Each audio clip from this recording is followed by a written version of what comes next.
Okay. Okay, thank you so much. So we'll dive right into the interview. Um, I don't know if you mind if you want to tell us a little about yourself, your biography, your professional and personal development. So, Absolutely, absolutely. Well, I've been in higher ed about 12 years, primarily.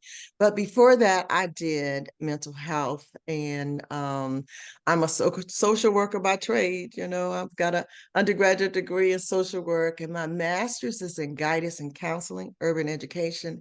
And then my doctorate is from Regent in educational psychology, with a concentration on research. So I've always been interested in the phenomena, the things that we don't see that cause a lot of the pain and the vulnerability and just problems in different cultures and in society. So that is kind of where I hail from.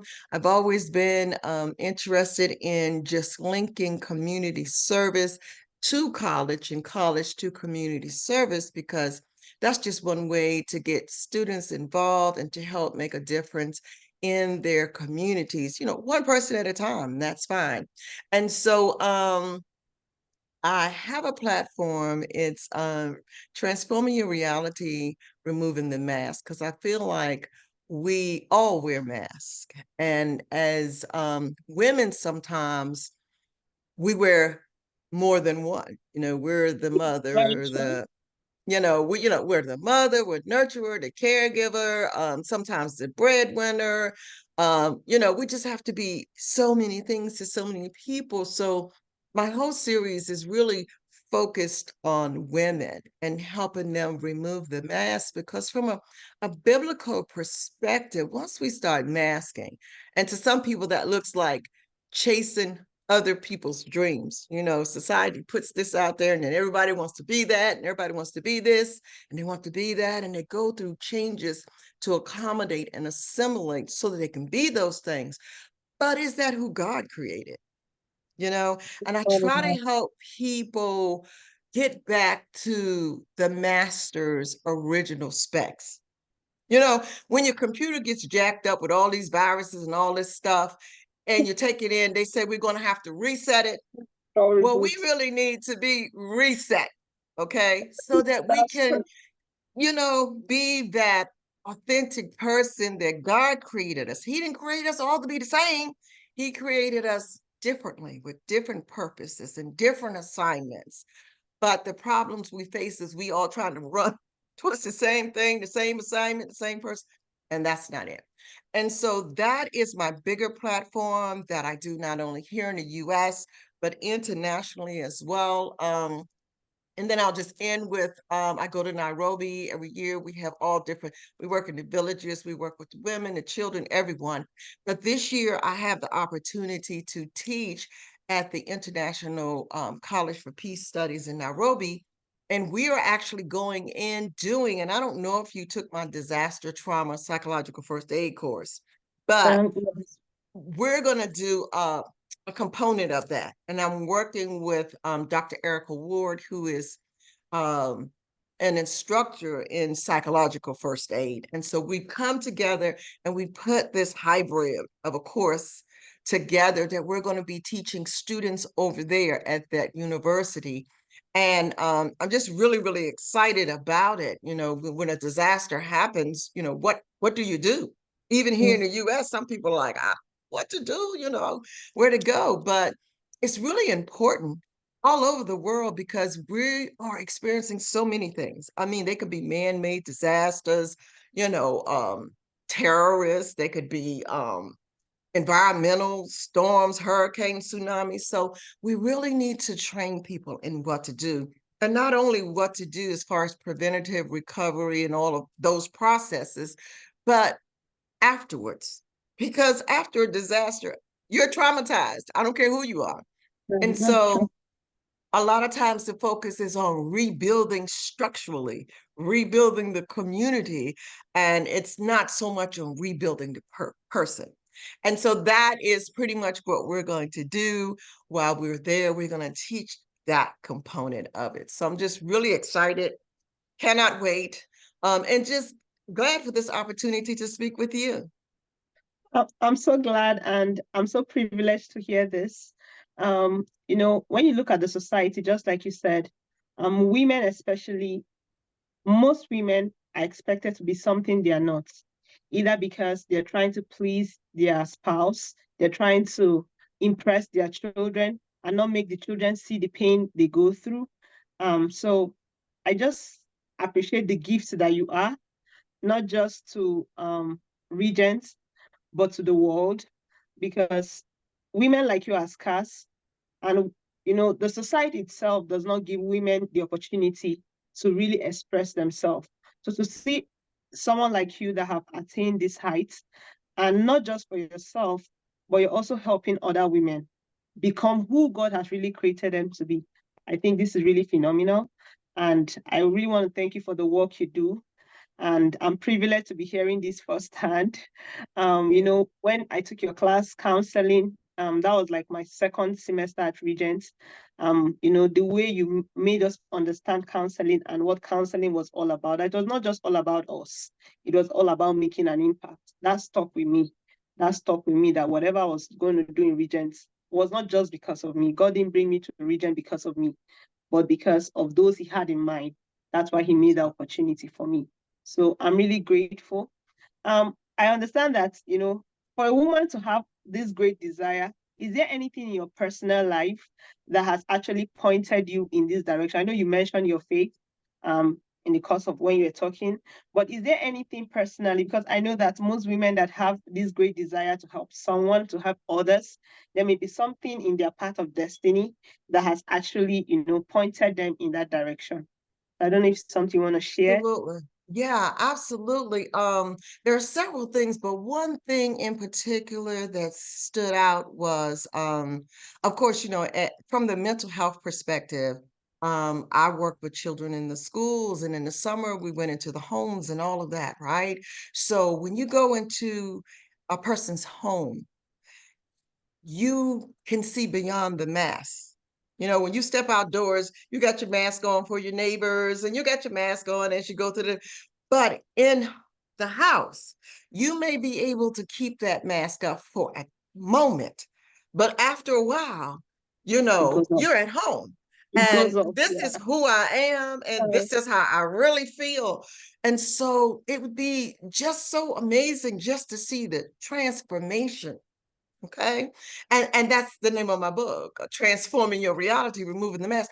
It was a transformation. And so I had to get beyond the mask before I could even really start helping the child who was the identified client and then the family. And so during COVID, it was so crazy. We were all sheltering in place. And I thought, I show up on video because we were teaching pretty much on video. And behind what these people were seeing as I showed up as Professor Dr. Boone-Thornton was the fact that I had a family member literally dying every other week, whose funeral we couldn't go to because it was during COVID, or you watched it on the video. There was no closure. It was just, there were some family members that were on a freezer truck because there were so many people. And it was just like, how am I showing up for class like, "Hi, I'm Dr. Boone-Thornton," and this is going on in the background? And so I felt like, I had to be that strong woman. I had to be that strong woman for my students, and, my husband comes home, I can't be just, like, falling all apart. My children who are adults, I have to be strong for them, and I thought, "You know what? This is really real. This is this is really real. masking, and here I am sheltering in place. There's nobody else around me, and I still have a mask on." So that is what brought me to this platform. Thank you so much for sharing that. Um, okay, like I remember, I think during when you're taking the counseling class, I could remember sharing an experience I had then on the live line where you have like a particular way you're supposed to talk to clients. You're not supposed to bring in anything about faith. So I just wanted to ask, in your years of, working, were you given opportunities where you could integrate faith and theology into your work at all? Um, I had opportunities, but I only had those opportunities when I made them for myself. So when I was working for agencies and organizations, I had to go with whatever guidelines they had in place. But then when I started working for myself as a contractor or I would come in and do consulting work or come in and develop a survey and this, that, and the other and extract data. I could talk about faith all day, okay, because I was my own person. And I felt as if, God saying, this is where I want you. This is really where I want you. So I've taught at other universities. I taught at a Catholic university and now Regent. And I think he has really been putting me in places where there is no restriction, where I can tell my story. Because women like you look at women like me thinking, oh, she's got it all together. Okay. Yeah. But I'm going through what you're going through. Mhm. And people think, after I make it and I get this doctorate, I'm going to be fine. No, no, no. Higher levels, more devils. Okay, let Mhm. me just leave it there. Yeah, yeah. So you know what I mean? It's not going to be, I'm going to be here and I'm going to be here and I'm going to be respected and this, that, and the other. No, you can be questioned. Um, but God says, I'll vindicate you. Don't worry. It's the higher, more that I achieved, the closer I got to him, Mhm. right? Because I needed him more. I More. realized this ain't me, this is you. But you get to a point, especially when you're comfortable, where you think you're making stuff happen. Mm-mm. Yeah. But when you realize it, and as you become doctor, you'll have more people questioning and this, that, and the other, and your faith will grow even stronger. So I wanted to share that with people. And so being at Christian universities, Catholic universities, I was able to do that. And as a private consultant and, all of the other boards and stuff that they'll chair, I'm able to do that. And so God has always helped position me in places where I could always give him the glory. Yeah. Thank you for sharing that. Yeah, when you were just speaking, what came to my mind was Miles Moreau's book, where he was talking about leadership. And in the book, there was a place he was talking about purpose. And he said, when we look at purpose, actually, there's really no human being that has a purpose of their own. It's God's purpose revealed through us. So I appreciate when you said the higher you went, the more you realize you needed God the more. Because the higher you went, that means God was giving you a larger plan to fulfill for him on earth. So the bigger the plan, the more you had to rely on him. So thank you for sharing that. I really do appreciate that. Um, there are so many changes that's happening in the world, especially we look at technology, we look at the identity crisis, we look at so much happening, even with women. I remember growing up, you know, my mom would always tell me about motherhood, but now you see women coming out and saying, I don't think I'm meant to be a mom. I'm just, there are a lot of changes happening. And so how do you see the counseling profession in the future? Do you think it's going to be more challenging? How do you see it? What do you envision? In the future, I see it's kind of twofold. I believe as people really start walking out that plan in Jeremiah 29 and 11 that God has for us, as they start to connect to that plan. And again, we may not have an individual purpose, but he uses us, right? As you start to let God use you and stop assimilating or accommodating or trying to be like everybody else in the world, it's really easy to counsel people and they all look alike, right? They all want the same thing. We want to make money, we want to be happy all our life and all that, but that's not realistic. So as people start to understand reality and maybe go and reset and, start living out their purpose and just being who God created them to be, I think the counseling world will become more of a challenge because you're now not counseling cookie cutter people. Everybody got the same dream. Everybody, it'll be very different. It'll be Mm-hmm. very different. Um, and I think it's going to be exciting, but I believe people need a guide of some sort. Of course, God is the ultimate guide, but just people that can go ahead of you that said, I've been there, or I have training, and this is what you should do, or that, or just helping them with decisions like that. Counseling is a profession that's going to always be around. And it's always going to be changing. It's always going to be new things. I think technology, with AI and being able to see people video wise, I believe in person everything. Okay, I just do, because I believe that human connectivity is real, and that in the Bible, it was people, brothers keepers, just that it was people connecting all the time. And I think that's the way counseling should be. I know because of COVID and other things. And now that this is more, it's easier. It's easier to fit in my schedule, just get online and tell you what I need you to hear, and then get off, and I'm done, and I can go ahead and wash dishes and all of that. But I think to take that time to rest and to really listen and to receive information from other people, and to have someone look at you from a perspective of, you know, your best friend can't always tell you what's going on or what they see, but your counselor can. And Um, so I think you really have to have that connection to do that, and to be in a space where you can actually rest. Because if I'm online talking to you, guess what? My phone is still binging and stuff is still happening. So the chances of you having my undivided attention, or vice versa, as a counselor, you got stuff going on, it really doesn't happen.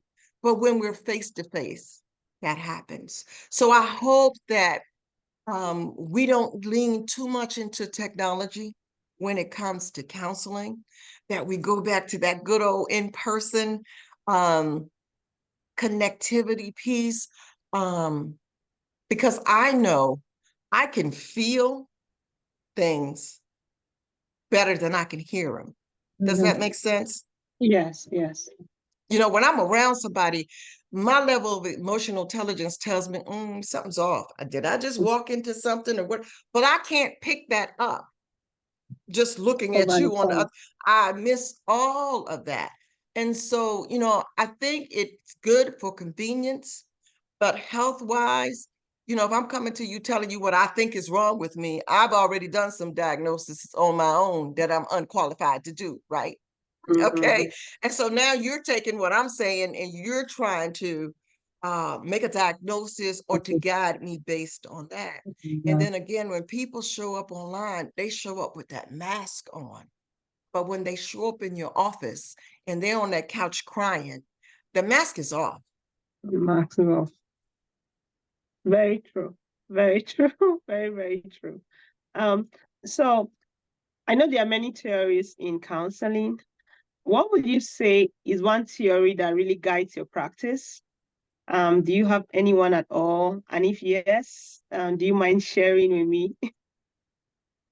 Well, I always used, and there's a lot of theories. And one thing about counseling, especially with people of all races and ethnicities, is usually an eclectic model. So you use Mhm. a little bit of CBT, you use a little bit of this, a little bit of that.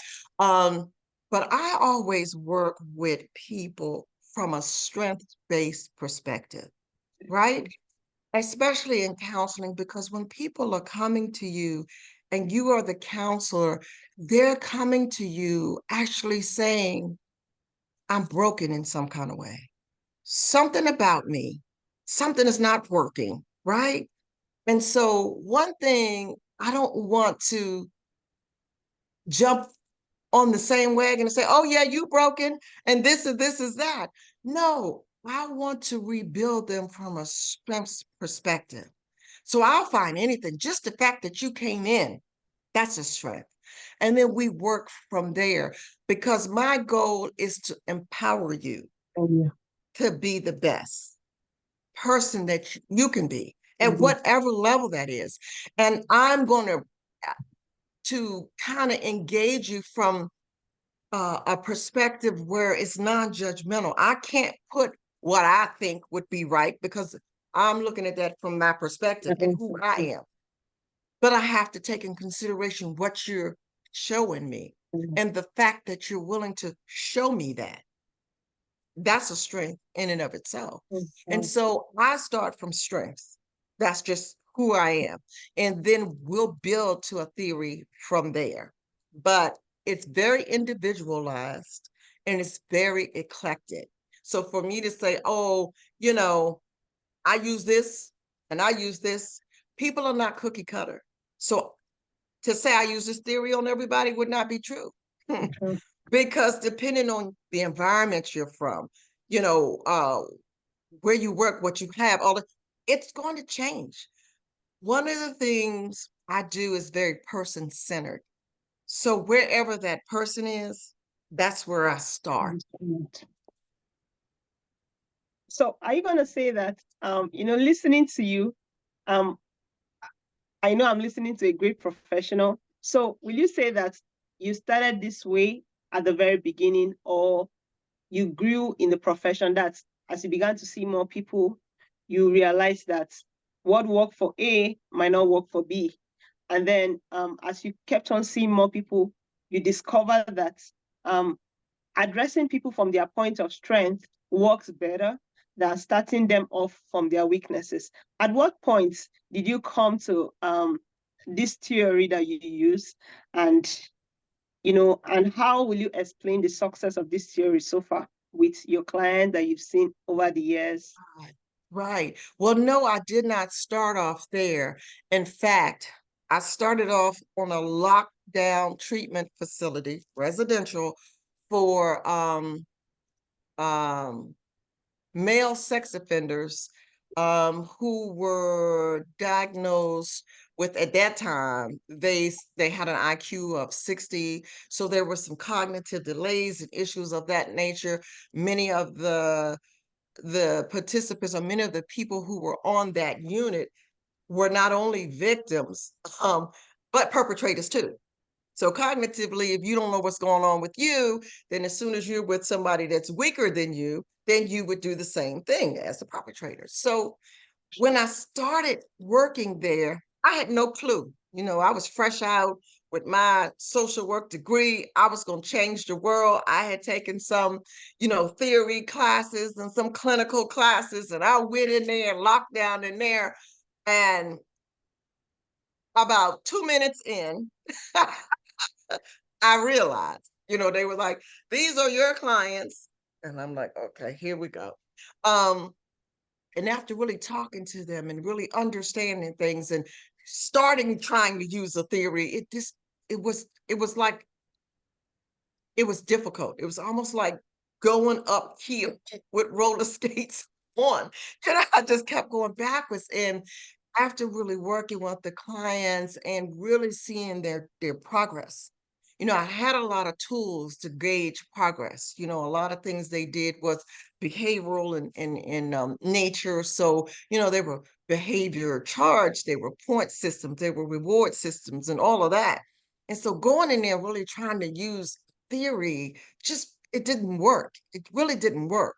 And I could tell that all of these individuals were really depleted because it didn't matter what they did, they were seen as having a deficit, right? Not only as deviant, Yeah. whether they meant to be deviant or not, Yeah. but then also a deficit. And to me, I was like, I can't go in all this brokenness Mhm. and just Yeah. keep pointing. Yeah, that's right. That's right. So I had to start building strengths Yeah. somewhere. Even if you tied your shoes today and you haven't tied your shoes all week, I had to find something Mhm. um, to make a difference. And so that's how I started, with strength based. And then I went into the community and started working with families. And guess what? That worked there too. That worked there too. I would have mothers that said, I've been trying everything. She's this, she's that, she's violent, she's this, she's that. And so this mother is coming to me so defeated, so just embarrassed, ashamed that she can't control her child, that she's not even able to connect, and this, that, and the other. And I can't go in and say, yeah, no, you're not doing it right at all. No, this is your fault. I can't. And so, I had to start with the strength with her. I Mm, had to start with the strengths with the child. It was a behavior kind of thing. So we wanted to alleviate and stop certain behaviors and replace behaviors and start behaviors. But we had to start from a strength perspective. I did. And it was just very I had a lot of success with it. I really did. And then again, and I look back, even in being on some of those units, and I'm like, man, some of these therapists, the patients attacked them, and it was all kinds of stuff, and they were spit on, and none of that ever happened to me. And I thought about it one day, and I said, you know what? It won't me. That was God. Okay, it that was really wasn't me.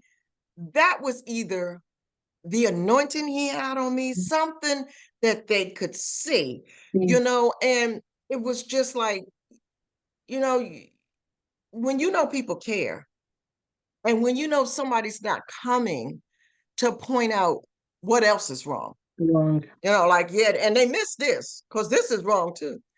But in actually trying to rebuild you, because Jesus built people up. He always picked people who felt like they couldn't do it, right? Mm, I'm not good enough. And no, he pointed out those strengths, mm, and he worked towards that. And okay. so that's what I did. And it just had been successful. Of course, I had to use some theory. Of course, I had to use some other things. But for the most part, it was just meeting that Mm, person where they are. Hey, are they saying your IQ is 60? Okay, well, that's where I need to be. You understand what I'm saying? And especially working with kids, because kids, whoo, that's a hard group. Okay. mhm, They'll mhm, let you have it in a minute, right? mhm, mhm. Yeah. So listening to you, I just remember this adage that it usually quotes, behind every glory, there is a story. So in your path of success, what will you say has been an obstacle or obstacles as it might be to you achieving? Because I know that the society, I know recently there's a little acceptance of women rising to positions of power, but it has not always been like that. For me, especially coming from Africa, Mhm. women are supposed to be seen and not heard.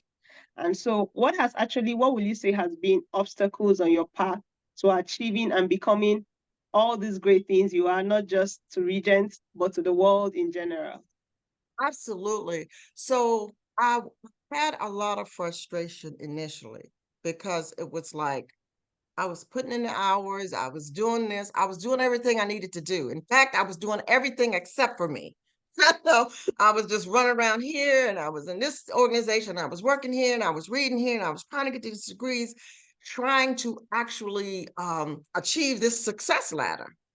Um, and to do that, you need people to promote you, this, that, and other, and see you and hire you and all of this. But when I stopped and thought about it, and I just kept hearing God say, if you want to do it, go ahead. But okay. And I got this whole mindset of, instead of trying to please these people and be successful in their eyes, I'm gonna please God, right? Mm, I am going to give 100% to him. I'm going to work under him. And that way I don't get upset when this person is not treating me right mhm, or acknowledging the work I do, mhm. because God don't need him to elevate me. That's right. Okay. And so I had to get to that point though.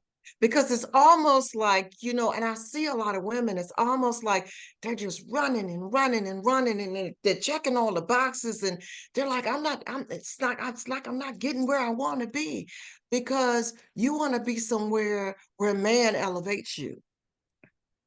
But true elevation comes from who? God. Absolutely. And so once you start working under God, then it's okay if nobody mentioned your name and you did all the work. You understand what I'm saying? It's okay, because he is going to elevate you. And I have just received, and don't worry about your own people elevating you, folk in your family, because you always going to be, oh, that's just, when he elevates you, it is unlike Cousin. anything else. It's Yes. unlike anything else. There were periods where I was just like, really, Lord, you showing off now, you know, but he will. And then we have to remember, because sometimes we live in this microwave society where we want stuff to happen overnight. There's a process. There's a Wow. process. And because it's the plan that God has for us, we don't know the time. So we get frustrated sometimes because we thinking, okay, I'm in my 30s, Lord, when you get ready to do this? Okay, I'm 45. I need to. Yeah, He got you. got Whenever you. it is, it is. So when that's the way I started looking at things, I was like, okay, that's the way it's gonna be. And then everything just moved into place after that. So Yeah. stop trying and let God do it. He's Thank prepared you. you. See, that's what we have to realize. He has prepared us. We've Got done the you. work of the preparation. Now let him do the rest. Don't keep trying to push and push. Yeah. Yeah, yeah. I think many women need to hear that because most of us grew up in societies where success is measured maybe by a particular standard, not God's standard. Just like what you clearly stated was success is based on God's standard because sometimes people can tell you you're 45, you need to have achieved this. But in God's eyes, that's not success for you because at 45, that's not where you ought to be. So I appreciate that you really brought that out. Um, I'm so grateful for this interview. I don't want to take so much of your time, so I'll be rounding off. I just wanted to ask you, if you were to give a word of advice to coming up professionals like myself and probably other younger women, what will you say to us? What would be your piece of advice that you say, okay, this is what I want to leave you with? Okay. So this is what I want to leave you with. You are prepared for anything. You are really prepared. You're over prepared. Okay. So just live in that moment that I'm here and God's going to take it the rest of the way. Because I will tell you, as a woman, trying to be a counselor and an instructor and a PhD and all of this, I feel like sometimes I missed out on important stuff, right? Um, but I thank God that when I look back and I see my grown children right now, I said, thank you, God. Because I know I was all over the place. It had to be you. And that I had to go back and do anything again. It wouldn't be more education. It wouldn't be more this, that, and the other. It would be more time with my children.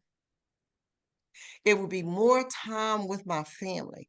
My mom and dad are gone now. My brother's deceased, my grandmother, it would be more time because I was so busy trying and striving to become that the people who were there pushing me up and egging me on, I just didn't spend the time that I feel like I needed to. Because, I think of the time I could have just be sitting at my grandmama's feet. She was telling me stuff then that is so true now.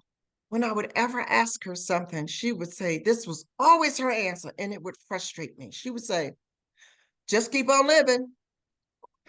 Does that answer anything? Well, guess what? Now that I done lived a while, I know exactly what she means. She was saying, I can't tell you. You have to live it yourself.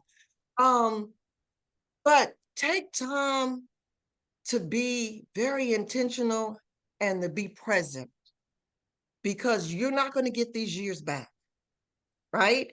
And when you That's look true. back and you think about how much time you spent in preparation, of course, God wants us to be prepared, but how much time, and we take it beyond that. We take it beyond the preparation to now elevation. We start trying to elevate ourselves. Don't do that. Let him do that. And then just spend that time, as much time as you can, with your family, because I look at my children now, they're very successful. And I thank God because they had a wonderful father too. Now, it wasn't just me, Mm. but that's what it's really all about. Because one day these eyes gonna close, okay? And it's gonna be them. And I wanted to make sure I didn't model for them that you have to be this superwoman, you know, that you have to take on everything and just no, no, no, no, no. I hope that I modeled for them that you need to give back to yourself. We give to everybody else, but it's so important. And if you were in my class and if you take an indie class with me, I'm going to tell you that self-care is so important, Well, because what does it serve us to work so hard and then not be able to enjoy it? You got blood pressure issues, you got diabetes, you got liver, just, you see what I'm saying? You can't even enjoy it. So take your time and be intentional and be present every day. Let's start out every day now. I take a walk. If you go to my LinkedIn, you'll see some of my website, you'll see some of my messages. And I just connect with God and I just say, okay, thank you for this day. And what mm. do you want me to do this day? Because I Amen. can wake up with all kind of stuff on my list. But what do you want me to do today? I'm very intentional. And life is so much easier. A lot of times we find ourselves just pushing and pushing and pushing, and we got to do this and we got just take that down. Just rest in him. That's all more than one word, right? No, no, thank you so much. Like what you just said now, I think it really resonates with me because recently, I know that God has been laying it upon my mind a lot, especially concerning women also, because when we look at the social media, we see that social media is selling out or portraying a picture of women leading from outside in. That's where they have to influence the whole world before influencing their own children. So you see with mothers leaving their little babies in the daycare, traveling up, all around, not having time at all to even teach their children. And that's why you see that even in the world, we're seeing high rates of people not really knowing the religion or the faith they belong to because there was no one to really teach them. So I'm really grateful that you brought the family in because I believe that if families get it right, societies will get it right. Yes. So I'm really grateful for this interview. Thank you so much for your time. I wish we could continue and you just keep pouring in and I keep gleaning from your wealth of wisdom. But I know you have to go. Thank you so much. Thank you so much. I look forward to, being able to connect better with you because one thing I know that even the Bible talks about the fact that younger women should learn from older women. So it's a continuous learning process. And thank you for the gift you are to womanhood, to Regents, to the world. And I'm so grateful you're reaching out to Africa. Thank you so much. Thank you so much. Um, that's my last word. And I'm so grateful. That's it. Thank you so much. Thank you so Okay. much. So I don't have any glasses on.